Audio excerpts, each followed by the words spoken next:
இந்த சீசனில் கிடைக்கிற மரவள்ளிக்கிழங்கை வச்சு மரவள்ளிக்கிழங்கு அடை செய்யலாமா? இந்த 2 பீஸ் மரவள்ளிக்கிழங்குல ஒன்று துருவி இது மாதிரி எடுத்துக்கோங்க, இன்னொன்று கட் பண்ணி எடுத்துக்கலாம். இதுக்கு 500 கிராம் அரிசியை ஊற வச்சுக்கணும். அதோட ஒரு 3 டேபிள் ஸ்பூன் சோம்பு, ஒரு 15 காஞ்ச மிளகாய் எடுத்துக்கலாம்.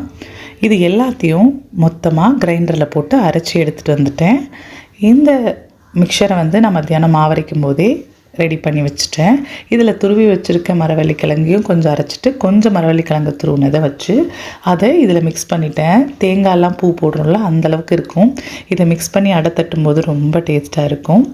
இந்த மிக்சரை நீங்கள் உடனே அரைச்சி உடனேவும் யூஸ் பண்ணலாம்.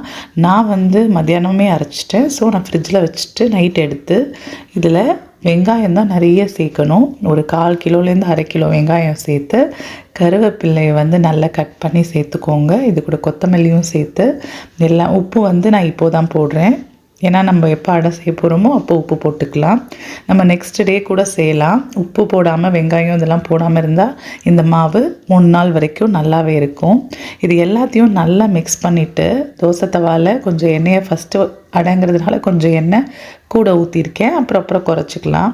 இந்த மாதிரி கையாலேயே சின்ன சின்னதாக தட்டி எடுத்துக்கலாம். நல்ல ப்ரௌன் கலர் வர வரைக்கும் தட்டி திருப்பி போட்டு எடுத்து சர்வ் பண்ணிங்கன்னா சின்ன குழந்தைங்கள்லேருந்து பெரியவங்க வரைக்கும் ரொம்ப பிடிக்கும். ஃபஸ்ட்டு அடைக்கு தான் இவ்வளோ எண்ணெய், அடுத்தடுத்ததுக்கு நம்ம குறைச்சிக்கலாம். ஒரு தோசை தவாவில் நம்ம 4 அடை கூட சுற்றி தட்டிக்கலாம்.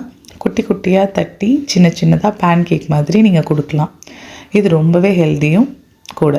கண்டிப்பாக ட்ரை பண்ணி பார்த்துட்டு எப்படி வந்திருக்குன்னு கமெண்ட்டில் சொல்லுங்கள். உங்களுக்கு இந்த வீடியோ பிடிச்சிருந்தா ஃபாலோ பண்ணிக்கோங்க.